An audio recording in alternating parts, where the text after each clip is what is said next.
Everyone, welcome back to my channel. तो आज का हमारा टॉपिक है पैनक्रियाज एंड डायबिटीज़ मेलाइटस। ये आपका chemical coordination and coordination and integration वाला जो चैप्टर है एंडोक्राइन सिस्टम वाला, उसका बहुत इंपॉर्टेंट टॉपिक है। एंड यहाँ से insulin, glucagon as well as diabetes mellitus पे हाई लेवल ऑफ क्वेश्चंस आने के चांसेस भी रहते हैं। इसका नीट में भी वेटेज बहुत ज़्यादा है। तो आई ट्राई कि आपको 15 मिनट में, 15 से ज़्यादा 20 मिनट में, 20 मिनट में आपको इतना अच्छे से कॉन्सेप्ट बताऊंगी ना कि आपको इस लेक्चर के बाहर से आपको कोई एमसीक्यू नहीं मिलेगा जो आपसे सॉल्व नहीं होगा, ठीक है। और हम क्या करने वाले हैं, एनसीईआरटी को बेस रखेंगे, लेकिन उससे थोड़ा सा ऊपर लेके चलूँगी मैं आप लोगों को। वाई एनसीईआरटी को बेस रख के थोड़ा ऊपर क्यों जाना है? To solve each and every MCQ that will come in your exam. MCQ solving tricks इसी में होंगे, right. And this are only 2 page notes, only 2 page notes, so it will be very easy for you to again revise those notes. Okay, so let us start. अभी से 15-20 minute का timer लगा लो, ठीक है, and start करते हैं। Pancreas, guys pancreas नाम सुन के आपको क्या लगता है, कहाँ पे सिचुएटेड होगा ये pancreas? 110% it is situated in the abdominal cavity. आपके एब्डोमिनल कैविटी में सिचुएटेड है। आपको देखना है कैसा लगता है आपका pancreas. See, can you appreciate this pancreas? Where it is situated? It is situated behind the stomach. Is it situated at the back side of the stomach? Yes, it is situated at the back side of the stomach. Right? It is situated at the back side of the stomach. Can you appreciate this stomach? ये stomach दिख रहा है आपको, जे shape back like structure. इसके पीछे आपको क्या दिखेगा? देखो, ये आपको स्टमक दिख रहा है और यहाँ से आपकी इंटेस्टाइन शुरू हो रही है। Can you appreciate this stomach? Can you appreciate this stomach? और यहीं से आपकी इंटेस्टाइन शुरू हो रही है, राइट। तो जहाँ से आपकी इंटेस्टाइन शुरू हो रही है, इसी गोले में आपको एक पैनक्रियाज दिख रहा है। Okay, can you appreciate this pancreas? अब पैनक्रियाज की एनाटमी आपको एमबीबीएस में पढ़नी है, उसके ऊपर अभी ध्यान देना नहीं है। बस आपको पैनक्रियाज समझ आ गया कि from where you are getting pancreas. ये जो आपकी इंटेस्टाइन है, जो जब स्मॉल इंटेस्टाइन यहाँ से शुरू हो रही है, this is first part of duodenum, this is second part of duodenum, this is third part of duodenum and this is fourth part of duodenum, right. So ये जो सेकेंड पार्ट ऑफ डुओडेनम है, इसके surface में ये pancreas embedded है, right, ऐसे। And pancreas का head होता है, बॉडी होता है, टेल होता है। बस इतना सा याद रख लो, राइट। पैनक्रियाज का हेड होता है, बॉडी होता है, टेल होता है। इससे ज़्यादा एनाटमी आपको अभी नहीं पढ़नी। आपको बस अभी इतना ध्यान रखना है कि पैनक्रियाज कहाँ लोकेटेड है। So it is located at the back side of the stomach, in the abdominal cavity, in the abdominal cavity. Are you clear with the location of the pancreas? Okay, now अब हम लोगों ने mostly सारे जितने भी मैंने glands पढ़ाए आप लोगों को, वो हमने एंडोक्राइन ग्लैंड्स पढ़े। लेकिन मैंने आपको मेरे फर्स्ट लेक्चर में बताया था 2 तरह के ग्लैंड्स होते हैं। कुछ ग्लैंड्स होते हैं एंडोक्राइन ग्लैंड, कुछ ग्लैंड्स होते हैं एक्सोक्राइन ग्लैंड, राइट। जैसे pituitary gland, it's an endocrine gland. Salivary gland, it's an exocrine gland. और बहुत अच्छी तरह से मैंने आपको एंडोक्राइन और एक्सोक्राइन का डिफरेंस भी बताया था, right. Endocrine glands are ductless glands, इनमें डक्ट्स नहीं होता, ये अपने सिक्रेशन डायरेक्टली ब्लड में पॉर करते हैं। And exocrine gland have their own duct, ये डक्ट के थ्रू सिर्फ पर्टिकुलर जगह पे, पर्टिकुलर सेल पे अपना सिक्रेशन पॉर करते हैं। फॉर एग्जाम्पल मिल्क के जो ग्लैंड्स है, राइट, मिल्क का ग्लैंड, उसमें डक्ट होता है और डक्ट के थ्रू वो निपल में खुलता है, राइट। और अगर मैं ग्रोथ हार्मोन बोलूँ तो आपकी बॉडी में तो हर जगह ग्रोथ हो रही है, तो हर जगह हार्मोन आ रहा है ना ग्रोथ का, तो वो ब्लड में आते हैं, राइट। उसमें ये डक्टलेस ग्लैंड होते हैं, एंडोक्राइन ग्लैंड होते हैं, राइट। तो ये मैंने बात आपको एंडोक्राइन और एक्सोक्राइन का डिफरेंस जो है मैंने आपको पिट्यूटरी ग्लैंड में पढ़ाया था, राइट। लेकिन अभी हम लोगों को इसमें पैनक्रियाज पढ़ना है। तो पैनक्रियाज जो है इट्स अ मिक्स ग्लैंड। कुछ ग्लैंड्स होते थे वो एंडोक्राइन होते थे, कुछ ग्लैंड्स होते थे वो एक्सोक्राइन होते थे। बट पैनक्रियाज का केस यहाँ पे डिफरेंट है। पैनक्रियाज जो होते हैं ना आपके मिक्स ग्लैंड होते हैं, इसमें एंडोक्राइन भी रहता है और एक्सोक्राइन भी रहता है। हालांकि इसमें 99% जो है वो एक्सोक्राइन चीज़ें हैं, लेकिन 1% यहाँ पे एंडोक्राइन भी है, जिस पे आज हमें फोकस करना है, क्योंकि हमारा चैप्टर क्या है, endocrine. Our chapter is not exocrine और डाइजेस्टिव सिस्टम। ओके, हम डाइजेस्टिव सिस्टम में पैनक्रियाज के ऊपर पढ़ेंगे, राइट, क्योंकि एक्सोक्राइन ग्लैंड्स में 99% जो पैनक्रियाज है वो एक्सोक्राइन ग्लैंड से बना है। And that exocrine gland is known as acini of pancreas, acini of pancreas. Okay अब ये जो एसिनाई है ना, ये डाइजेस्टिव सिस्टम के में पढ़ते हैं हम, क्योंकि ये डाइजेस्टिव एंजाइम सिक्रीट करता है for digestion. So acini of pancreas का केस अभी आपको लेना नहीं है। अभी आपको वो 1% जो एंडोक्राइन ग्लैंड है, जिसको हम बोलते हैं islets of Langerhans, islets of Langerhans, islet of Langerhans cell होते हैं। कौन से? 1 to 2 मिलियन सेल होते हैं। क्या नाम है इनका? Islet of Langerhans. और ये 1% ऑफ एंडोक्राइन ग्लैंड, मतलब पूरे पैनक्रियास का 1% बनाते हैं ये, राइट। और ये सिक्रेट करते हैं आपके हॉर्मोन्स, ये सिक्रेट करेंगे आपके हॉर्मोन्स। देखो गाइस, थोड़ा डिफिकल्ट पड़ सकता है, but I am trying my level best to make you understand each and every word from NCERT, correct. So we have pancreas. Pancreas is a pink colored mixed gland, heterocrine gland. Why it is called as heterocrine gland? Because it's a mixed gland. Why mixed gland? Because इसमें दोनों component है glands के, exocrine component भी है, endocrine component भी है। endocrine component 1% है, exocrine component 99% है। बट आज हम लोग सिर्फ endocrine component के बारे में पढ़ने वाले हैं। क्यों? क्योंकि हमारा चैप्टर का नाम है एंडोक्राइन सिस्टम, तो हमें हॉर्मोन्स के बारे में पढ़ना है जो पैनक्रियास सिक्रीट करती है। तो पैनक्रियास क्या सिक्रीट करती है? पैनक्रियास में जो एंडोक्राइन वाले सेल्स है उनको हम बोलते हैं आइलेट ऑफ लैंगरहैन। और आइलेट ऑफ लैंगरहैन 1 से 2 मिलियन सेल्स होते हैं, 1 से 2 मिलियन सेल्स होते हैं scattered between the acini of pancreas. You know ना what is acini? Everyone knows now. Acini of pancreas are the exocrine glands, okay, they secrete digestive enzymes. So यही endocrine का जो islet of Langerhans है ये acini के बीच में पड़े होते हैं, राइट। तो आपको पता चल गया ये डिफरेंस क्या है। ये नीट में NCERT में है, लिखा है, राइट। NCERT में लिखा हुआ है, ये आना चाहिए आप लोगों को ये चीज़, ठीक है। अब देखो, अब यहाँ पे देखो, मैंने आपको वही चीज़ यहीं पे बताई है। देखो, can you appreciate this pancreas? Everyone can appreciate the pancreas which is between the intestine, small intestine. Everyone can appreciate. Very good, very good. लोग बोलोगे very good ma'am, very good ma'am. Okay, very nice. अब देखो, ये duct दिख रहा है आपको और ये आपको एसिनाई दिख रहा है। ये एसिनाई क्या बोला था मैंने? एक्सोक्राइन बोला था क्या? जो डाइजेस्टिव एंजाइम सीक्रेट कर रही थी फॉर डाइजेशन। यस, तो ये एसिनाई दिख रही है आपको, एसिनाई दिख रही है आपको। ये क्या करेगी? आपके डाइजेस्टिव एंजाइम्स ये डक्ट में सीक्रेट करेगी, पैनक्रिएटिक डक्ट में सीक्रेट करेगी। ये हो गया आपका एक्सोक्राइन ग्लैंड्स और डक्ट वाले ग्लैंड्स, ठीक है। ये हमें आज नहीं पढ़ना है, हमें आज पढ़ना क्या है?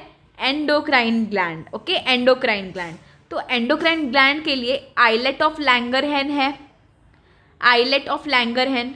सो कैन यू अप्रिशिएट ये सारे एसिनाई, ये सारे एसिनाई ऑफ पैनक्रियाज है। ये सारे क्या है? Acini of pancreas.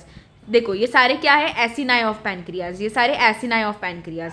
देखो इधर से सबसे पहले तो एसिनाई देख लो कैसा है। ये डक्ट है जो एक एसिनाई में खुल रहा है, ये डक्ट है जो एक एसिनाई में खुल रहा है। और यहाँ से डाइजेस्टिव एंजाइम्स जाएंगे डक्ट के थ्रू और इंटेस्टाइन में आएंगे, और इंटेस्टाइन में पैनक्रिएटिक डक्ट के थ्रू इंटेस्टाइन में आएंगे और डाइजेशन करवाएंगे। बट ये आज हमारा पार्ट नहीं है, हमारा पार्ट है आज एंडोक्राइन वाले सिस्टम को पढ़ना। तो ये जो सारे एसिनाई ऑफ पैनक्रियाज है, इसके बीच में आपको एक आइलेट ऑफ लैंगरहैन वाला सेल दिख रहा है, islet of Langerhans. Can you appreciate this marking of islet of Langerhans cell? Okay, this islet of Langerhans cell contains the cells. Again, it contains many cells, it contains many cells, and these only cells will secrete your hormones. These cells are only going to secrete your hormones. Are we clear? Are we clear? Pancreas के 2 components होते हैं, एक होता है exocrine gland जिसको हम बोलते हैं acini. Okay, it forms 99% part of the pancreas and it will secrete digestive enzymes. And the 1% part of the pancreas is the endocrine gland, which is between those acini. Between those acini, there is cell known as islet of Langerhans. Islet of Langerhans is itself is a one cell, जिसके अंदर और भी बहुत सारे cells है। Can you appreciate this boundary of islet of Langerhans? देखो मैं आपको यहाँ पे बना के दिखाती हूँ। So we will have this acini of pancreas. Acini. This is acini. Okay, this is acini. This is acini. This is acini. This is acini. This is acini. Okay. अब ये acini के बीच में there will be one more cell, and इस cell में there will be different types of the sales.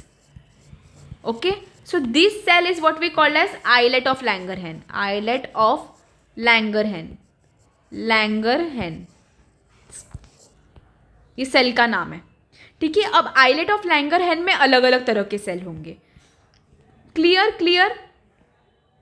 देखो, तो मैंने ये वाला पार्ट आपको क्लियर कर दिया है कि pancreas. So pancreas is nothing but it's a pink colour structure and it is situated at the back side of the stomach और the back side of the और in the abdominal cavity. Pancreas में 99% exocrine, 1% endocrine. Islet of Langerhans कौन से cell है, उसके surrounding acini of pancreas है जिनमें duct होते हैं. ये सारी बातें मैंने आपको बता दी है. अब हमें पढ़ना है सिर्फ आइलेट ऑफ लैंगरहैंस को डिटेल में, क्योंकि हम पढ़ रहे हैं एंडोक्राइन वाला part. Correct? Okay, let us start now. हर एक आइलेट ऑफ लैंगरहैंस, हर एक वो बीच में एक आइलेट ऑफ लैंगरहैंस वाला सेल बताया था मैंने. बीच में आइलेट ऑफ लैंगरहैंस था, इसके साइड में एसिनाई था. अब ये हर एक आइलेट ऑफ लैंगरहैंस में ना कुछ सेल्स प्रेजेंट होंगे. उसके अंदर भी हमने सेल्स देखेंगे थे. ये आइलेट ऑफ लैंगरहैंस के अंदर भी बहुत सारे सेल्स थे और this is surrounded by acini. This is what we have learned, right? So ये जो सेल्स है वो कौन से हैं? We have alpha cells, we have beta cells, we have delta cells and we have F cells और PP cells. अब इसमें से important क्या है? The important is alpha cells and beta cells. These cells you have to just learn about them. You don't have to dig into much into these cells right now. You only have to learn about the alpha cells, beta cells. Alpha cells are the largest cells. Alpha मतलब बड़े largest cells. They are largest cells. Beta cells are smallest cells. But beta cells are small cells which are okay, but they form 60 to 65% of the islet of Langerhans. Okay, 60 to 65% of the islet of Langerhans is by the beta cells, and beta cells secrete insulin. Alpha cells secrete glucagon and they form only 25% of total cell of islet of Langerhans. Okay, islet of Langerhans में 20% के जो cell होंगे वो सिर्फ alpha cells होंगे, लेकिन बड़े बड़े होंगे. देखो, कम नंबर में प्रेजेंट है बट ज़्यादा प्रेजेंट है, राइट? बड़े हैं. I am very sorry. They are the largest, मतलब बड़े बड़े सेल्स है साइज में, लेकिन नंबर में सिर्फ 25% है. और क्या सीक्रेट करेंगे? ग्लूकागॉन. हार्मोन्स के बारे में हम पढ़ने वाले हैं, टेंशन मत लो. बीटा सेल्स जो है वो स्मॉल सेल्स होते हैं, but they form 60 to 65% of the cells. Although they are small cells, but they form 60 to 65%. This is too huge, right? And they secrete insulin. So insulin and glucagon. This is what we have to learn here. Just learn about delta cells. ये मत पढ़ो, ये आप सिर्फ पढ़ लो एक बार. Okay, I'm not going to teach this now. You are not a kid anymore to give you spoon feeding. Right? So just delta sales के बारे में पढ़ लो बच्चा. डेल्टा सेल्स क्या है? They are found in middle region and they form 10% of the total cells. They form only 10% of the total cells and they will secrete somatostatin. Somatostatin एक hormone है. They will control alpha cells and beta cells. Somatostatin will then control alpha cell and beta cell और control the activity of alpha cell and beta cell. Only this you have to learn. ये भी आपको detail में नहीं पढ़ना है. Detail में क्या पढ़ना है? Glucagon, insulin, alpha cell, beta cell. Clear? Okay, can we start with glucagon now? जैसे मैंने आपको बोला, can we start with glucagon? Okay, so glucagon is secreted by alpha cells. Alpha cells form 25% of all the cells of the islet of Langerhans and they secrete glucagon. अभी glucagon को ना एक बहुत important word बोलते हैं. Glucagon is a hormone which will increase the blood sugar level. It is an hyperglycemic hormone. Glycemic hormone. Why it is known as hyperglycemic hormone, guys? Because it is going to increase your blood sugar level. Function क्या है glucagon का? It will increase your blood sugar level. Right? अब हम बताएंगे कि how it is going to increase your blood sugar level. Glucagon is secreted by alpha cells. It is a hyperglycemic hormone. It is known as hyperglycemic hormone because it increases your blood glucose level. Why do it increase your blood glucose level? ये हम लोग अभी पढ़ने वाले हैं. सी, अभी पूरा physiology पढ़ना है, यहाँ से स्टार्ट करेंगे. जब भी आपका ब्लड शुगर कम हो जाएगा याद रखना, ठीक है। जब भी आपका ब्लड शुगर कम हो जाएगा तो क्या होगा, ग्लूकागॉन बोलेगा अरे यार अभी तो मेरा काम आ गया है, ब्लड शुगर देखो कैसे कम हुआ है, ब्लड शुगर देखो कैसे कम हुआ है, अब मुझे जाना चाहिए और ब्लड शुगर को बढ़ाना चाहिए, ब्लड शुगर को इंक्रीज करना चाहिए, राइट। ये ग्लूकागॉन का काम है। तो ग्लूकागॉन एक्शन में आएगा, स्टिमुलेट करेगा, ग्लूकागॉन अपने आप को स्टिमुलेट करेगा कि चलो अभी मेरा काम आ गया, अभी मुझे ब्लड ग्लूकोज कम हो गया है, अब मुझे इसे बढ़ाना है। तो कैसे बढ़ाएंगे हम ब्लड ग्लूकोज, एक तो है लीवर से, एक तो है फैटी टिश्यूज से, ओके, एक तो है लीवर से, एक तो है फैटी टिश्यूज से, और बताऊंगी मैं आपको, बट पहले सिर्फ एक ये पढ़ लो कि एक तो लीवर याद रखो, एक तो फैटी टिश्यूज याद रखो, और एक याद रख ही लो, inhibition of peripheral utilization of glucose, utilization of glucose. Guys आप लोग टेंशन में आ गए ना कि अरे यार ये सब क्या है, व्हाट इज दिस, लीवर वीवर कहाँ आ गया, ये सब बिल्कुल टेंशन नहीं लेना है, बिल्कुल नहीं, बस मेरे पे छोड़ दो, 10 मिनट सारा काम मेरे पे छोड़ दो, 10 मिनट बाद देखो everyone will be expert here, everyone will be expert here, right. Liver, fatty tissues, inhibition of peripheral utilization, इसका सबका एक एक चीज़ पढ़ने वाले हम। पहले अपन लीवर पे आते हैं। इधर बोल रहा है जब भी ग्लूकागॉन स्टिमुलेट होगा तो वो लीवर में ग्लूकोनियोजेनेसिस कराएगा और glycogenolysis. Ma'am what is this, ma'am what is this, ये सब नहीं पढ़ना है हमें, don't be panic, don't be panic, okay, I was also a backbencher, I know how to make topics easy for you, right? So we know this is gluconeogenesis and glycogenolysis, gluconeogenesis and glycogenolysis, okay। अभी ये पहले हम terms का मतलब समझते हैं और समझते हैं कि ग्लूकागॉन एक्चुअली करा क्या रहा है, ग्लूकागॉन कैसे इंक्रीज कर रहा है यार ब्लड ग्लूकोज लेवल। देखो अब देखो, अभी पहले ये दो टर्म्स का मतलब समझते हैं, राइट, दो टर्म्स का मतलब समझते हैं, एक तो है ग्लाइकोजिनोलाइसिस एंड एक तो है ग्लूकोनियोजेनेसिस, ओके। तो बेटा पहले तो मुझे ये बताओ कि आपको ये टर्म से समझ क्या रहा है, glycogen lysis, glycogen and lysis, can you take this terms, can you take this terms guys, glycogen lysis. तो मैम क्या मतलब, लीवर में ग्लाइकोजन टूट रहा है इसीलिए आपने लीवर का साइन बना के लिखा था नीचे ग्लाइकोजेनोलाइसिस एंड ग्लूकोनियोजेनेसिस, तो इसीलिए मतलब लीवर में क्या ग्लाइकोजन टूट रहा है, यस लीवर में ग्लाइकोजन टूट रहा है, बट लीवर में ग्लाइकोजन पहुंचा कैसे, तो ये भी अभी हम पढ़ेंगे, डोंट वरी डोंट वरी, ये सब बैक बेंचर्स के लिए है लेक्चर, जिनको कुछ नहीं आता, ठीक है। अब हम लोग ज़ीरो से, जो बैक बेंचर ज़ीरो है ना, उधर से उठ के मैं आपको हीरो बनाने वाली हूँ, राइट, डोंट वरी।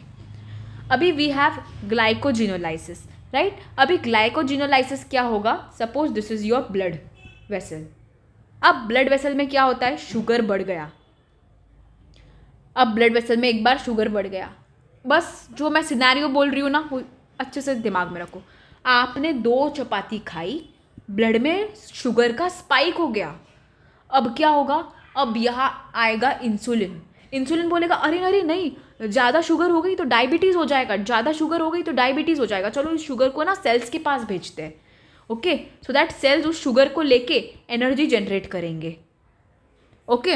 अभी भी अरे सेल्स को शुगर भेजने के बाद भी कुछ शुगर बच रही है, चलो एक काम करते हैं, ये शुगर को ना हम लीवर में भेजते हैं और लीवर को बोलेंगे कि लीवर तू ग्लूकोज को ना ग्लाइकोजन के फॉर्म में स्टोर कर ले, तो glycogenesis, see glycogenolysis and glycogenesis are different. Glycogenesis, genesis मतलब क्या, ग्लाइकोजन का बनना, ग्लाइकोजन का बनना, okay, this is glycogenesis not glycogenolysis, this is glycogenesis. तो आपको समझा, जब भी हमारे बॉडी में ना ब्लड शुगर इंक्रीज होती है तो वो मसल्स के पास जाएगी, मसल्स ग्रो करेंगे, सेल्स के पास जाएंगी, सेल्स ग्रो करेंगे, बट अब जो एक्स्ट्रा शुगर आपके बॉडी में बच गई है वो लीवर के पास जाएगी और लीवर को बोलेगी कि hello liver, I am glucose, please convert me into glycogen and store in your body, so that whenever there will be sugar deficit in our body और whenever there will be no sugar available in our body, तो मेरे को वापस तो sugar में convert करना, मेरे को वापस ग्लाइकोजन से ग्लूकोज में कन्वर्ट करना एंड यूज़ कर लेना। समझ में आया ये कहानी क्या हो रही है? जब ब्लड में शुगर बढ़ जाएगी तो इंसुलिन आएगा, इंसुलिन क्या करेगा, उस शुगर को कुछ सेल्स के पास भेजेगा। इंसुलिन बोलेगा कि ये ले सेल अपटेक कर ये ग्लूकोज को, सेल्यूलर अपटेक ऑफ ग्लूकोज कराएगा। क्या करेगा? Cellular uptake of glucose, so that the cells will also generate energy ना। इसी तरीके से तो आप ग्लूकोज खाते तो सेल को पिघलना चाहिए ना वो ग्लूकोज, तो वो कौन करवाता है? ग्लूकोज को सेल के पास लेके कौन जाएगा? Insulin, right? लेकिन सेल्स को देने के बाद, मसल्स को देने के बाद, सबको देने के बाद भी कुछ एनर्जी बच जाती है, तो वो आपके लीवर में जाएगी। लीवर में जाके क्या बोलेगी? ये ले लीवर, अब convert me into glycogen and store me in the form of the glycogen, so that कभी हमारे पे, अगर हमारे बॉडी पे ग्लूकोज की कमी होगी तो हम क्या करेंगे? वापस ग्लाइकोजन से ग्लूकोज में कन्वर्ट हो जाएंगे एंड देन बॉडी को यूज हो जाएगा, राइट? तो इसीलिए ग्लूकोज लीवर में एक्स्ट्रा फॉर्म में स्टोर होता है, दैट इज ग्लाइकोजन। अंडरस्टूड? ये ग्लाइकोजन लीवर में कहाँ से आया? So now see, now you understood, now when the blood sugar is going down, यही ग्लाइकोजन का ब्रेक डाउन करेंगे हम, तो उसी को हम बोलेंगे ग्लाइकोजन लाइसिस। ग्लाइकोजन लाइसिस, सी इधर वही समझाया है मैंने। सो when blood sugar level goes down, liver में ग्लाइकोजन जो ग्लूकोज में कन्वर्ट हो जाएगा, that is glycogenolysis. You understood ना? ग्लाइकोजिनोलाइसिस एंड ग्लाइकोजेनेसिस में क्या डिफरेंस है? ग्लाइकोजेनेसिस मतलब ग्लाइकोजन का बढ़ना when there is blood sugar का एक्सेस, एंड ग्लाइकोजिनोलाइसिस जो ये हम लोग को पढ़ना था एक्चुअली, ये क्या होता है? ग्लाइकोजन का break down to convert into glucose. Glucose में पड़ गया, वापस वो ब्लड में आ गई और ब्लड शुगर आपका बढ़ गया, right? So whenever there will be decrease in the blood sugar, so there will be the glycogenolysis. Okay, glycogenolysis. अब आता है दूसरे टर्म पे। मैम आपने तो ग्लूकागॉन के नीचे लीवर लिखा था और लीवर के नीचे एक और टर्म लिखा था, एक तो ग्लाइकोजेनेसिस, वो तो हमें समझ गया। अब what is gluconeogenesis? Again come on the literal meaning of this word. ग्लूको plus neo plus genesis. Genesis मतलब क्या? बनना। जेनेसिस मतलब क्या? बनना। नियो मतलब नया शुगर बन रहा है, और ग्लूको मतलब नया ग्लूकोज बन रहा है। मैम व्हाट इज दिस नया ग्लूकोज? ये तो हम जो खा रहे हैं वही तो बन रहा है ना। नहीं, देखो कभी कभी ना आपके फैट्स से या आपके अमीनो एसिड्स से ग्लूकोज बनती है, राइट? तो ये जो दूसरे मॉलिक्यूल्स हैं, अभी फैट्स और अमीनो एसिड से तो हमने कभी नहीं देखा, बट इनसे भी शुगर बन रही है, तो इसी को बोलते हैं हम gluconeogenesis. Gluconeogenesis, formation of the glucose from other products like amino acids or fatty acids is what we call as the gluconeogenesis. Gluconeogenesis, इससे भी क्या होगा? फैटी एसिड्स, अमीनो एसिड्स, ये सब ग्लूकोज में कन्वर्ट हो जाएंगे और ग्लूकोज बढ़ जाएगा, that is what we called as gluconeogenesis. So understood this part?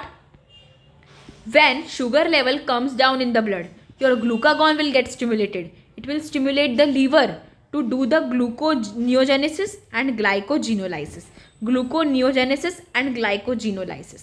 Okay, अब जब ब्लड शुगर लेवल कम हो गया है, जब ब्लड शुगर लेवल कम हो गया है तो हमें क्या करना है? ग्लूकोनियोजेनेसिस कराना है। तो फैटी टिश्यूज भी क्या करेंगे? एडिपोज टिश्यू जो रहेगा, फैट्स का ब्रेक डाउन हो जाएगा, lipolysis, so that more fats are available for the gluconeogenesis, so these are the fatty tissues, these are the adipose tissues, okay, adipocytes, adipose tissues, इनमें भी fats का breakdown होगा, lipolysis, so that more fats are available for this gluconeogenesis, for the formation of the glucose, okay, and inhibition of the peripheral utilization of the glucose. What is this? अगर glucose का level कम हो गया तो glucagon gets stimulated and will act on liver, they will do the gluconeogenesis, they will do the glycogenolysis, fatty acids में lipolysis. But what is this inhibition of peripheral utilization? तो सी, यहाँ पे हम लोगों ने देखा था कि ब्लड में जब शुगर बढ़ जाएगा तो वो क्या करेगा? सेल्स के पास देगा, सेल्स के पास देगा, सेल्स के पास देगा। बेटा अभी यहाँ पे शुगर घट गई है ऑलरेडी, तो ग्लूकागॉन ने क्या करना चाहिए? ग्लूकागॉन आके बोलेगा क्या कि ये ले इंसुलिन, तू ले सेल्स को दे। नहीं, ग्लूकागॉन इंसुलिन को इनहिबिट करेगा। Glucagon will going to inhibit the insulin so that The cells will not take up the sugar. The cell will not take up the sugar. Clear? So what is the action of the glucagon? There are three actions of the glucagon. Glucagon acts when the blood sugar goes down. So glucagon will try to increase the blood sugar level by breaking down the glycogen in the liver, that is glycogenolysis, by forming new molecules of glucose, that is gluconeogenesis. Fatty tissues का breakdown करेगा, as well as ये क्या करेगा, already blood में glucose कम है तो ये क्या करेगा, इसको तो ब्लड ग्लूकोज बढ़ाना है, तो ये अगर सेल्स को दे देगा ब्लड ग्लूकोज तो ब्लड ग्लूकोज तो कम हो जाएगी, तो ये सेल्स को नहीं देगा blood glucose. Glucagon will not do the peripheral utilization of the glucose by the cells. Okay, will inhibit the peripheral utilization of the glucose by the cells. You understood whole glucagon का ये. That's it guys. Glucagon में और कुछ नहीं पढ़ना. Glucagon is this much only. Let us come to the insulin. The second cell, the beta cells, which are forming 60 to 65% of your pancreas, okay, secretes insulin. Okay, so insulin was prepared by Banting and Best. रट्टाफिकेशन, Banting and Best ने prepare किया था insulin. रट्टाफिकेशन है, मार लो रट्टा. I am here not here to आपको रट्टा मरवाने के लिए नहीं हूँ मैं यहाँ पे, ठीक है. One molecule of insulin it is made up of 51 amino acids. Okay, 51 amino acids. अभी इंसुलिन जो है ना, it is made of alpha chain, beta chain. Okay, 21 amino acid की अल्फा चेन है. देखो ऐसे याद रखो, insulin is made up of this alpha chain and this beta chain, alpha chain, beta chain. Okay, alpha chain is of 21 amino acid and beta chain is of 30 amino acid. Total 51 amino acid. Clear? Total 51 amino acid. So insulin का थोड़ा सा आपको introduction बोलना है यहाँ पे. Bentinck and Best ने बनाया था. It is made up of 51 amino acid, जिसमें से alpha chain will have 21 amino acid, beta chain will have 30 amino acids and both the chains are linked by the disulfide linkage. Clear? चलो ये सब हमने ख़त्म किया. मैम अभी अपन main बात पे आते हैं ना ma'am. What is the function of insulin? Guys क्यों इतना टेंशन ले रहे हो? इंसुलिन का तो फंक्शन हमने इधर ही पढ़ लिया ना, कि ब्लड शुगर जब इंक्रीज हो रहा है तो इंसुलिन शुगर को सेल्स में भेज रहा है for utilization. So basically insulin is increasing the utilization of glucose by the liver cells, by the muscles, right? It is increasing the utilization of the glucose by the liver cells, by the muscles. That is the function of insulin. And insulin क्या कर रहा है? Blood glucose level को कम करता है. So it is a hypoglycemic hormone. It's a hypoglycemic hormone. Understood? Insulin is an hypoglycemic hormone. So when blood glucose level rises, देखो यहाँ पे ग्लूकागॉन क्या कर रहा था? ये सब मैकेनिज्म करके ब्लड ग्लूकोज लेवल को बढ़ा रहा था. अब इंसुलिन क्या कर रहा है? सेल्स को ग्लूकोज देगा, हिपैटोसाइट्स को ग्लूकोज देगा, मसल्स को ग्लूकोज देगा और ब्लड में ग्लूकोज लेवल को कम कराएगा. तो इसीलिए when ever the blood glucose rises, जब आप खाना खाने के तुरंत बाद आपका उतना इंसुलिन रिलीज होता है, क्योंकि आपके ब्लड में शुगर स्पाइक हो गई ना. तो शुगर स्पाइक हो गई तो उसको अलग अलग सेल्स के पास भी तो भेजना पड़ेगा. तो इस वजह से इंसुलिन क्या करेगा? उसको लीवर के पास भेजेगा, मसल के पास भेजेगा एंड एडिपोज टिश्यू के पास भेजेगा for the utilization. Are we clear? So whenever there is a rise in the blood glucose, insulin will send some of the glucose for the liver. Okay, some of the glucose to liver. Why? So that liver will convert glucose to glycogen and store. Muscles to generate energy generation के लिए, and the adipose tissue. Understood? Insulin क्या कर रहा है? Insulin, what is the function of insulin? The first function of insulin is done. So the first function of insulin is it will increase the peripheral utilization of the glucose. Okay. Also it will stimulate the glycogenesis. Okay, uptake by the muscles, uptake by the cells. यहाँ पे क्या था? Inhibition of peripheral utilization. यहाँ पे क्या peripheral utilization होगा? यहाँ पे हाँ पेरिफेरल यूटिलाइजेशन होगा, ग्लाइकोजेनेसिस होगा. ओके, यहाँ पे ग्लूकोनियोजेनेसिस होगा. क्या? ऑलरेडी भाई ब्लड में शुगर बढ़ा हुआ है और अगर तू ग्लूकोनियोजेनेसिस करेगा तो ब्लड में शुगर और बढ़ जाएगा, तो वो तो हमें नहीं चाहिए. तो ग्लूकोनियोजेनेसिस इसमें नहीं होगा, ग्लाइकोजिनोलाइसिस होगा. क्या? ग्लाइकोजन टूटेगा. क्या? अरे भाई ग्लाइकोजन टूटेगा तो ग्लूकोज और बढ़ जाएगा ना. तो ऑलरेडी बढ़ा हुआ है, हमें क्या और बढ़ाना है? क्या? नहीं, हमें तो उल्टा कम करना है ना, तो हम क्या करेंगे, ग्लाइकोजेनेसिस करेंगे। क्या करेंगे, ग्लाइकोजेनेसिस। इधर हम क्या कर रहे थे, ग्लाइकोजिनोलाइसिस कर रहे थे और ग्लूकोनियोजेनेसिस कर रहे थे, राइट। बट यहाँ पे हम क्या कर रहे हैं, ग्लाइकोजेनेसिस, ग्लाइकोजन बना रहे हैं क्योंकि हमारे पास शुगर का एक्सेस हो गया है, right. Now see actions of action on other metabolism. Fat का क्या करेगा, देखो ग्लूकागॉन क्या कर रहा था, एडिपोसाइट्स में फैट्स का ब्रेकडाउन कर रहा था। अब यहाँ पे क्या हो रहा है, they will promote the fat formation, insulin will promote fat formation, okay, promote lipogenesis and inhibit lipolysis. Clear. वहाँ पे क्या हो रहा था, एडिपोसाइट्स में, देखो यहाँ पे क्या हो रहा था, फैट साइट्स में लाइपोलाइसिस हो रहा था, so that more fatty acids are available for gluconeogenesis. यहाँ पे हमें ग्लूकोनियोजेनेसिस नहीं कराना है, तो यहाँ पे फैट्स क्या होगा, बनेगा और फैट्स बनेगा और फैट्स बनेगा और फैट्स बनेगा, राइट। यहाँ पे बहुत सारे फैट्स बनेंगे, तो यहाँ पे promote lipogenesis and inhibit lipolysis, promote protein synthesis, protein synthesis promote होगा, राइट, प्रोटीन सिंथेसिस प्रमोट होगा क्योंकि हमें अमाइनो एसिड्स भी ग्लूकोनियोजेनेसिस के लिए यूज़ नहीं कराने, तो अमाइनो एसिड्स भी पड़े हैं बहुत सारे, तो यहाँ पे भी प्रोटीन सिंथेसिस होगा, फैट्स का भी सिंथेसिस होगा। अभी कार्बोहाइड्रेट, ये मैंने ऑलरेडी बता दिया, insulin will inhibit gluconeogenesis, okay, then promote glycogenesis on the liver and muscle, we all know this, and enhance the peripheral utilization of glucose को एनहांस करेगा, totally opposite to glucagon, totally opposite to glucagon. So we can say that, so इस ये सब करके blood sugar level को कम करेगा। So we can say that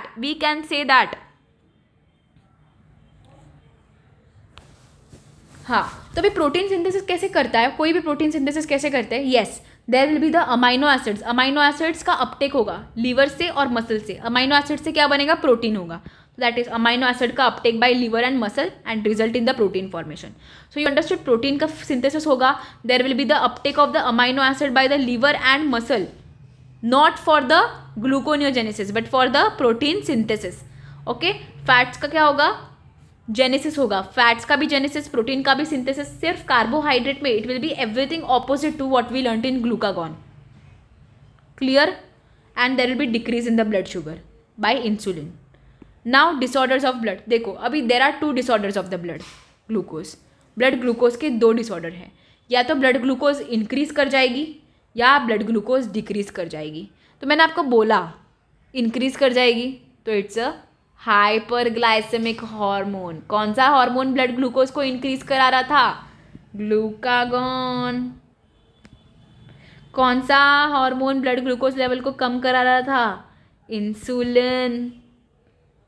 सो अगर बॉडी में ब्लड शुगर इंक्रीज हो रही है तो हाइपरग्लाइसेमिया, एंड ब्लड शुगर कम हो रही है तो हाइपोग्लाइसेमिया, ओके। अब देखेंगे कि ये कैसे हो रहा है। Let us first learn about the hyperglycaemia.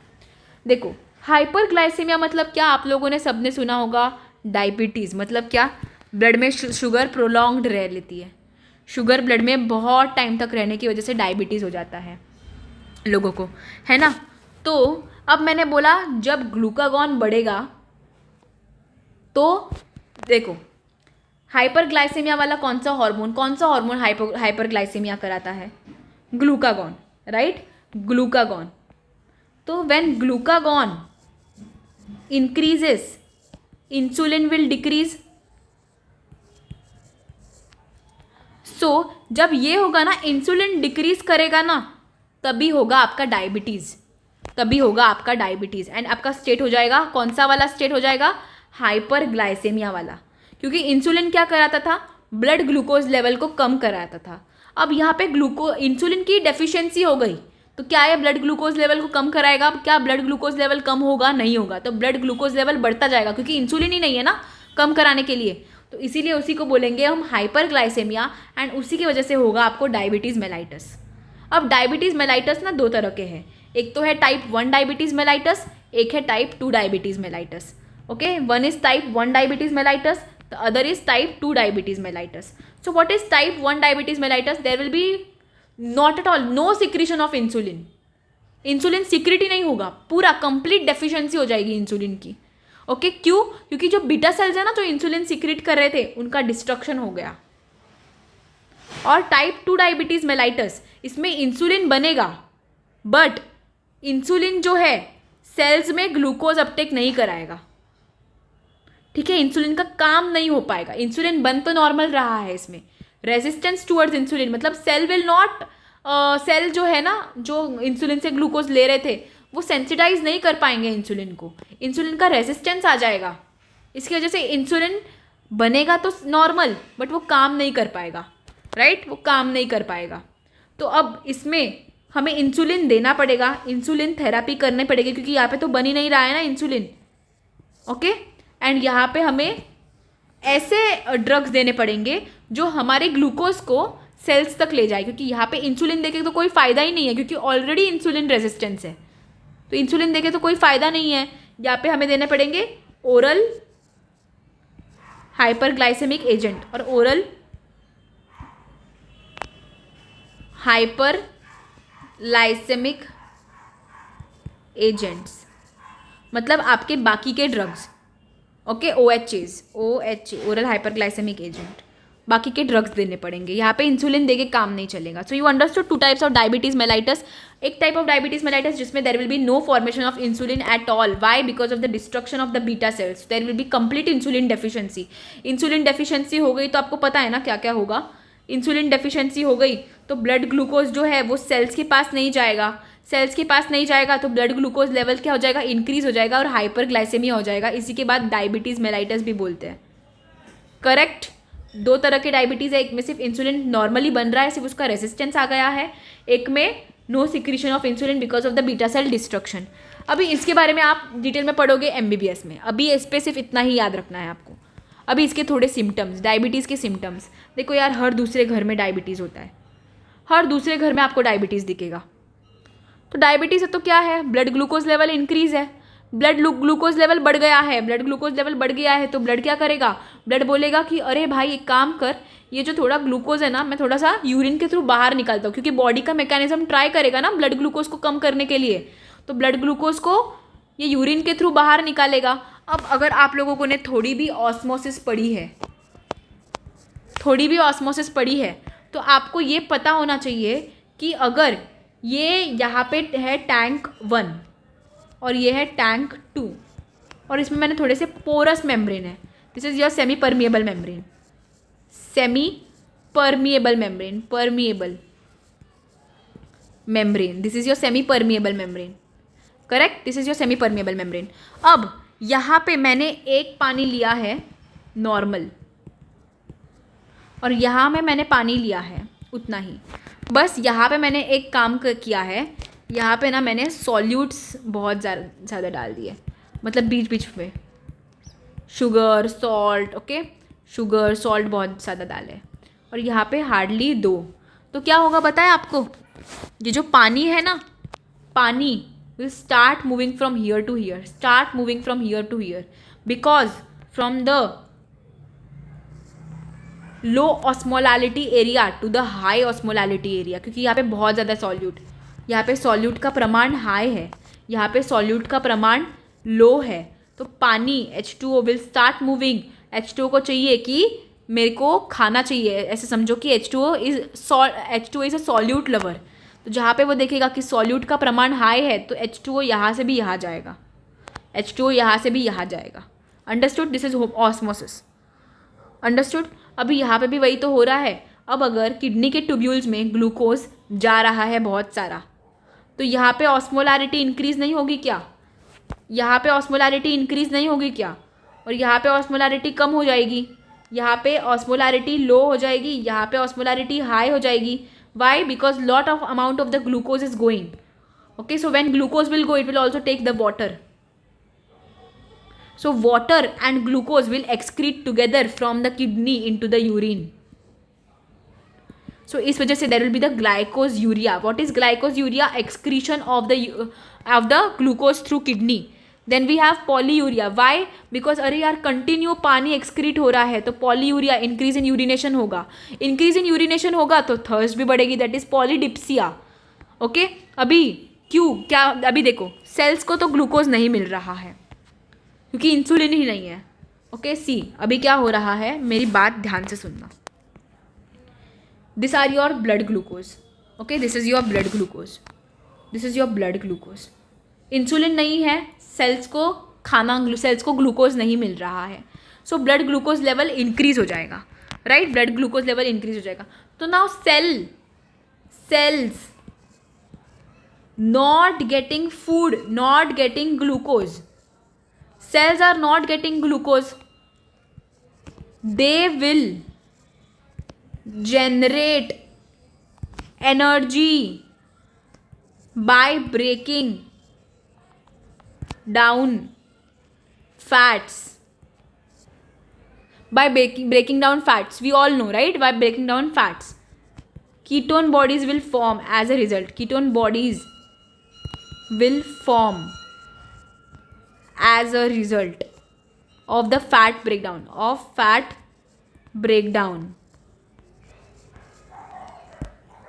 And वही कीटो एसिडोसिस कराएगा और कीटोन यूरिया कराएगा. Are we all clear? ये बात समझेगी, सारे सिम्टम्स समझेगी डायबिटीज़ के. Thank you all.